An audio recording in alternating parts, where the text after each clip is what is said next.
Assalamualaikum, selamat pagi. Puhaba Syedara, hari ini kami kembali hadir menemani Anda dalam Berita Aceh. Bersama saya, Elzira Felicia. Sejumlah berita aktual dan menarik lainnya telah kami sajikan untuk Anda. Berikut 3 berita utama pada pagi hari ini.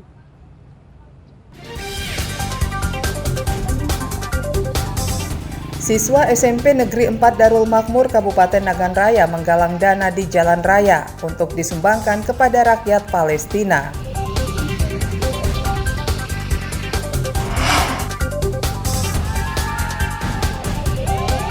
Kondisi cuaca yang tidak menentu menyebabkan produksi kopi di Aceh Tengah anjlok.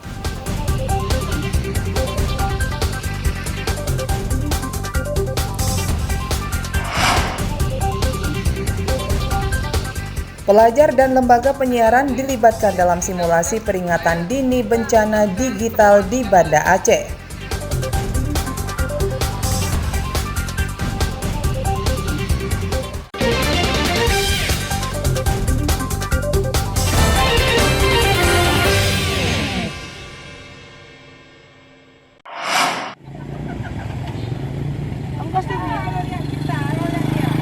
Simpati untuk rakyat Palestina ditunjukkan para siswa di Kabupaten Nagan Raya.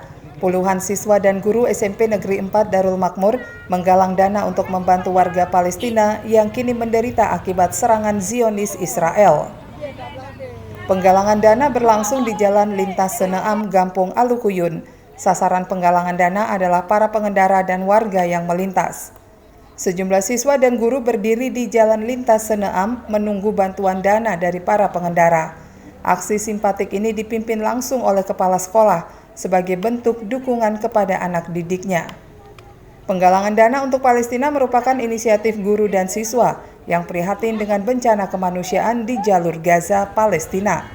Meski tidak ada target besaran dana, paling tidak kepedulian sudah dilakukan oleh para guru dan siswa SMP Negeri 4 Nagan Raya. Dalam rangka membantu korban di Palestina. Kami semua semoga korban di Palestina, terutama anak-anak balita di situ bisa lebih ke depannya lebih bisa menikmati hidup seperti orang lain juga, misalnya dalam hal makanan gitu ya. Karena kita lihat sendiri di video kan kayaknya udah ada yang tidak wajar lah untuk dimakan begitu. Semoga dengan bantuan ini bisa terbantu. Penggalangan dana untuk rakyat Palestina direncanakan berlangsung hingga 3 hari. Siswa dan guru secara bergantian mengumpulkan dana di jalan, sehingga tidak mengganggu aktivitas belajar mengajar. Basriadi melaporkan dari Kabupaten Nagan Raya.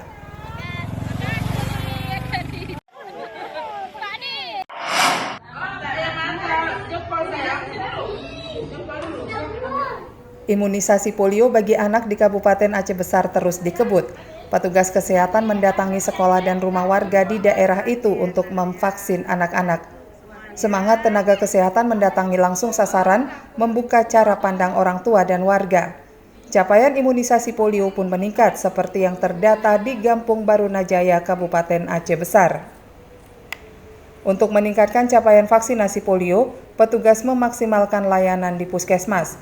Petugas juga mendatangi sekolah guna menyasar pelajar untuk vaksinasi polio. Kunjungan petugas kesehatan Puskesmas Krung Barunajaya ke sekolah dan rumah warga bukan tanpa alasan. Mereka harus bekerja keras untuk bisa menjangkau 2.314 jiwa anak di daerah ini agar sudah divaksin polio. Kesadaran dari masyarakat kita ketahui berbeda-beda, tergantung kependidikannya. Cuman saya melihat di sini ada perkembangan dari dulu. Sekarang 50%, sekarang sudah 75%. Yang pertama sekali kami harus memberikan informasi edukasi. Mengapa kita berikan misalnya polio? Apa kejadian bila tidak diberikan polio? Capaian vaksinasi polio bagi anak-anak di Kecamatan Krung Barunajaya sudah mencapai 75%. Momentum peringatan Hari Polio Sedunia pada 24 Oktober setiap tahunnya disambut dan dimaknai sebagai mengejar target vaksinasi polio. Tim Liputan Aceh melaporkan dari Kabupaten Aceh Besar.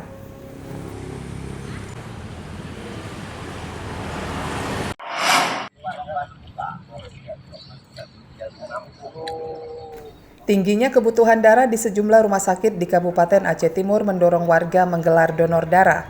Donor darah yang digelar di halaman Masjid Darussalihin Idiraya Aceh Timur ini menyasar pendonor darah mandiri atau atas kesadaran sendiri untuk menyumbangkan darahnya.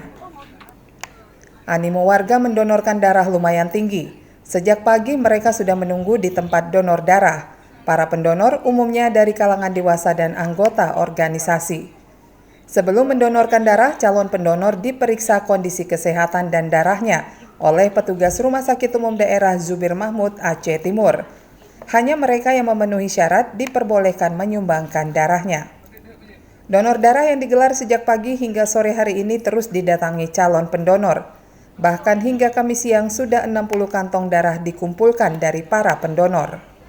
Setiap ada momen ulang tahun Pancasila keseluruhan, kita selalu membuat agenda donor darah. Dan donor darah hari ini kita libatkan semua pengurus anak cabang dan ranting-ranting yang ada di Aceh Timur untuk dapat berkontribusi merayakan hari ulang tahun Pemuda Pancasila.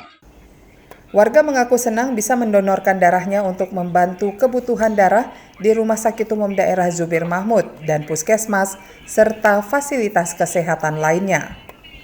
We call in Indonesia is donor darah. I think donor darah ini sangat bagus untuk tubuh kita. It's good for healthy us. We share, kita berbagi darah kita untuk yang membutuhkannya, karena tubuh kita ini tidak selalu bagus dengan darah, so we share to somebody else for blood. Saya memohon pada teman-teman, ayo kita donor darah, karena donor darah itu sehat. Kepala Bidang Pelayanan Penunjang Rumah Sakit Umum Daerah Dr. Zubir Mahmud, Zulfikri, berterima kasih kepada para pendonor darah yang sudah membantu kebutuhan darah di rumah sakit. Kami hari ini sangat bersyukur bahwa Pemuda Pancasila Aceh Timur mau menggalang pendonor untuk mendonorkan darahnya di kegiatan ulang tahun Pemuda Pancasila ke-64 ini. Jadi mudah-mudahan ini menjadi pemicu bagi lembaga-lembaga lain untuk terus melakukan kegiatan serupa atau sejenis ini di Aceh Timur. Kelangkaan darah kerap dialami manajemen rumah sakit saat kasus penyakit tertentu menonjol. Apalagi saat ini menjelang musim pancaroba, sehingga berpotensi maraknya kasus demam berdarah. Pasien demam berdarah kadangkala membutuhkan transfusi darah. Tim Liputan Aceh melaporkan dari Kabupaten Aceh Timur.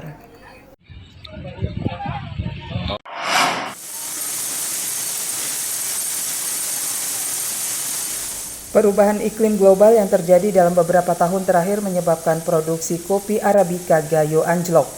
Tingkat produksi dan kualitas kopi juga menurun dari biasanya. Kondisi seperti ini sudah dirasakan petani kopi Arabica Gayo. Para petani kopi Arabica Gayo di Kabupaten Benar Meriah, Kabupaten Aceh Tengah, dan Kabupaten Gayo Lues sangat merasakan dampaknya. Sebagai daerah penghasil kopi Arabica di Aceh, anjloknya hasil panen kopi sangat berpengaruh pada biaya perawatan. Dampak perubahan iklim terjadi pada tanaman kopi Arabica, seperti daun dan batangnya yang mengering. Tanaman kopi berbunga banyak, tapi rontok sehingga gagal berbuah. Meski di beberapa tempat hasil panen tetap, secara kualitas jauh berkurang. Salah satunya biji kopi tidak berisi. Karena akibat perubahan iklim itu panen kopi itu menurun ya. Jadi beberapa daerah di Gayo ini sampai menurun sehingga 50% panennya. Jadi panennya tetap, tapi kualitas kopi itu menjadi kurang baik dia. Artinya banyak defek-defek yang ditimbulkan dari akibat kekeringan. Karena kan petani dan pengusaha kopi Gayo terus diberi pemahaman untuk mengantisipasi perubahan iklim global melalui seminar. Pemateri dalam dan luar negeri memaparkan tentang perubahan iklim agar petani menemukan solusinya. Tim Liputan Aceh melaporkan dari Kabupaten Aceh Tengah. Dan hasil yang kami dapatkan terutama di Brazil sangat positif.